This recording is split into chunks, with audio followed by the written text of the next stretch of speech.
Vídeo rápido sobre Bradesco, com códigos de negociação BBDC3 e BBDC4 na Bolsa de Valores brasileira. Empresa essa que no período retornou 2.370% aos sócios, contra um retorno de apenas 400% do Ibovespa, o principal índice brasileiro. Trazendo isso para o mundo real, um aporte inicial de apenas R$ 1.000 na empresa se transformou hoje em aproximadamente R$ 25.000, aplicando a metodologia das 3 chaves do sucesso que eu sempre trago para vocês em todos os vídeos. Sempre lembrando que na parte de baixo de todos os vídeos eu deixo uma lista de indicação de livros que você tem que obrigatoriamente estar lendo antes de investir em alguma ação, antes de entrar no mercado de capitais.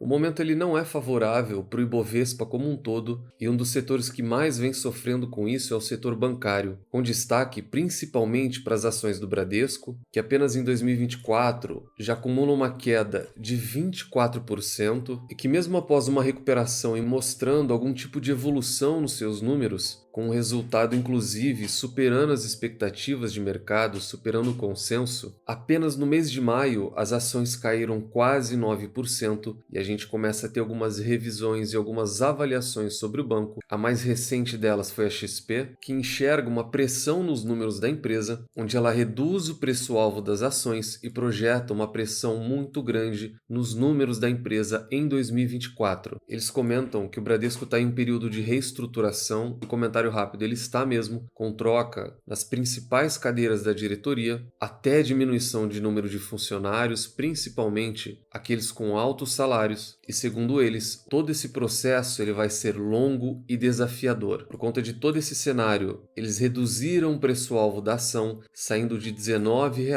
para casa de R$ 16 até o final desse ano, só que eles não alteraram a recomendação para o banco. A recomendação do Bradesco ela ainda é neutra, principalmente porque, apesar de toda essa dificuldade, que vale a gente ressaltar, ela é de curto prazo, essa revisão de preço, ela enxerga apenas 2024, o banco ainda tem potencial de valorização. E os múltiplos, de fato, eles são muito atrativos. A gente fala de um preço sobre lucro, toda vez que vocês enxergarem esse PE, é o Price to Earnings, que eles poderiam sim simplificar e traduzir, uma vez que a gente está lendo isso em português, e essa é a sigla do preço sobre lucro no mercado norte-americano. Então a gente tem um preço sobre lucro de apenas 6,8 vezes e um preço sobre o valor patrimonial de apenas 0,8 vezes. Então, em 2 dos principais múltiplos para se medir o valuation de alguma empresa, eles estão baixos, de maneira isolada parece algo atrativo e, acima de tudo, eles estão muito abaixo da média histórica de negociação. Caso a gente fosse seguir aqui a tese de Shiller, de que tudo regride à média no longo prazo, de acordo com esses números, o momento não seria ruim para se tornar sócio do banco. Essa pressão significativa nos números do Bradesco, eles enxergam para 2024 e 2025. Então, pouco mais de 12 meses, a gente teria um período de 18 meses aproximadamente, e que depois disso, o Bradesco ele vai estar muito mais preparado para voltar a competir com o Itaú, o Banco do Brasil e as fintechs. Então, mais um comentário, esse olhar ele é um olhar curto e visão do preço. O Value Investing ele olha para outra coisa, ele tem um horizonte muito maior, e ele foca no valor e não no preço da companhia.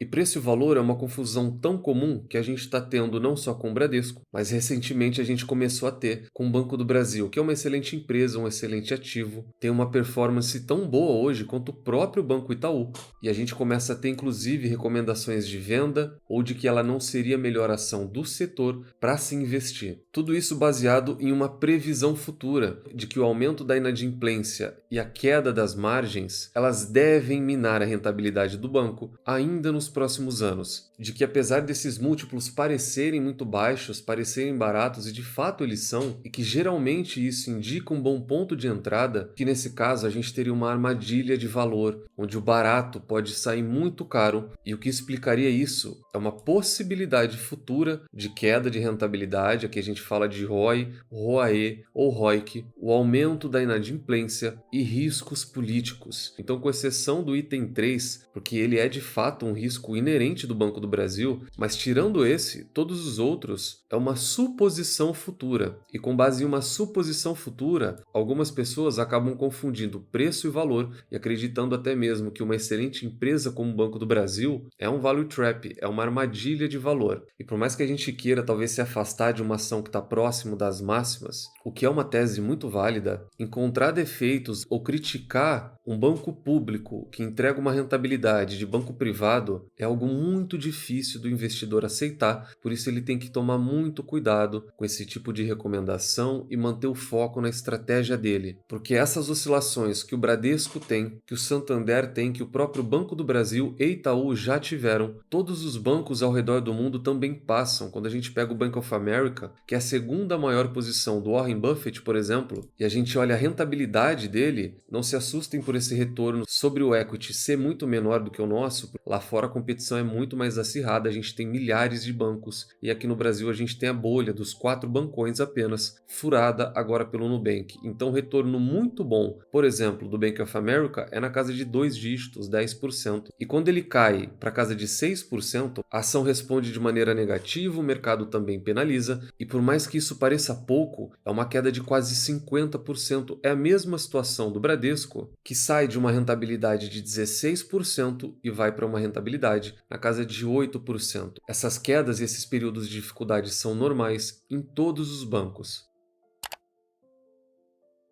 Não só no setor bancário, como no próprio Ibovespa. A gente costuma ter quedas de 30, 40, 50% em períodos de recessão, e toda vez que o Ibovespa cai, que uma ação cai, que um banco cai, por exemplo, começa-se a comentar muito sobre aquilo. O que está no holofote hoje é Bradesco, Santander, e essa queda recente de quase 10% que a gente está tendo no Ibovespa apenas em 2024. Só que quando a gente tem uma visão de longo prazo e se mantém focado naquilo que a gente desenhou na estratégia, você vai ver que toda essa confusão de preço e valor está acontecendo em Banco do Brasil, está acontecendo agora no Ibovespa, com diversos vídeos e diversos canais colocando que é só o início da queda, trazendo um cenário catastrófico. Porém, quando a gente olha para o número, para aquilo que é fundamental, não só o múltiplo dessas ações que a gente já viu, como do próprio Ibovespa, que está com PL atual na casa de 8 vezes, ele está muito abaixo da média histórica. E nesses 3 casos, com um cenário pessimista traçado em cima deles, o investidor vê de maneira clara a confusão de preço e de valor.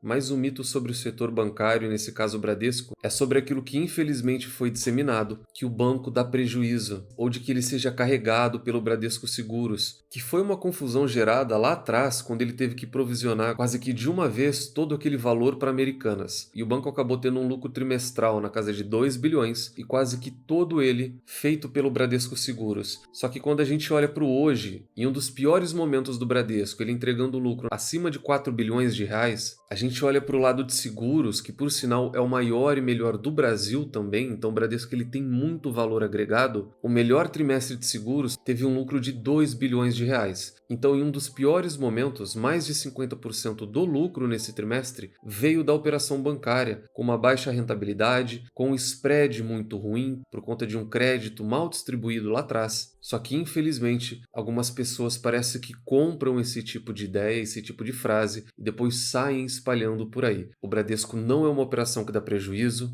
o Banco do Brasil não é uma empresa ruim, e essa queda de 9% do Ibovespa não é motivo para desespero, não é motivo para investidor nenhum sair vendendo suas ações. Tomem muito cuidado com quem vocês ouvem, se mantenham firme na estratégia. Se tiver com alguma dúvida, segura um pouco os aportes, constrói caixa, como a gente faz na nossa área da comunidade. E todas essas ações, Itaú, Banco do Brasil, Bradesco, Santander, elas fazem ou elas farão parte dos movimentos da nossa carteira.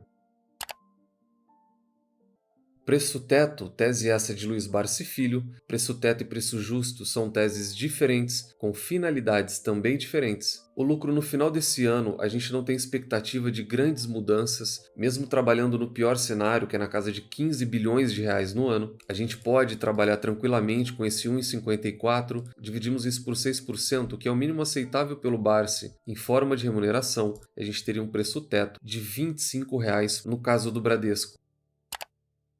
O preço justo, tese essa de Benjamin Graham, o investidor pega 22,5, multiplica pelo Earnings Per Share, que é o LPA, 1,22, multiplica novamente pelo Business Value Per Share, que é o VPA, 15,59, extraímos a raiz quadrada e teríamos um preço justo na casa de R$ 20.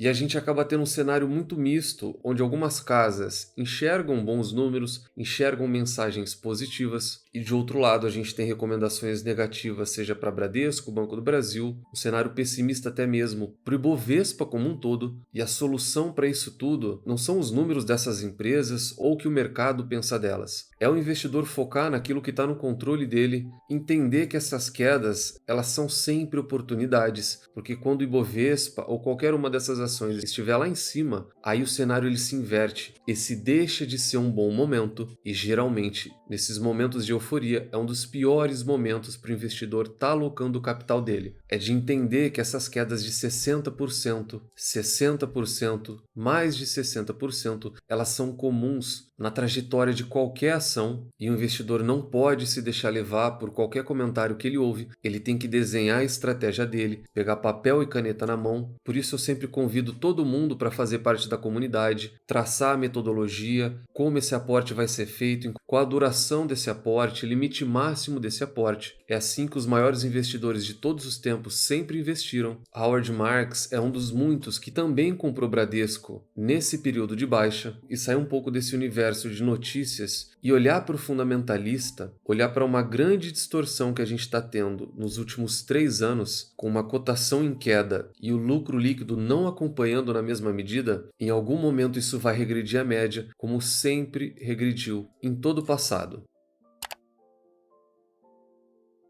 Deixa no comentário se gostaram ou não, se são sócios do Banco do Brasil, do Bradesco, se estão preocupados com essa queda de 9% do Ibovespa ou não. Esse vídeo ele é muito importante para o investidor voltar a olhar para a estratégia que ele passou para ele, para aquilo que ele estudou, que é melhor no caso dele específico, e não se deixar levar principalmente por notícias e comentários do mercado. Nunca se esqueçam das 3 chaves do sucesso. Encontre excelentes empresas a preços atrativos, com uma excelente gestão e nunca mais as venda. Tranque as 7 chaves. O Valor Investing foi e ainda é a melhor maneira do investidor pequeno individual multiplicar o seu capital na Bolsa de Valores. Nos vemos no próximo vídeo e até lá!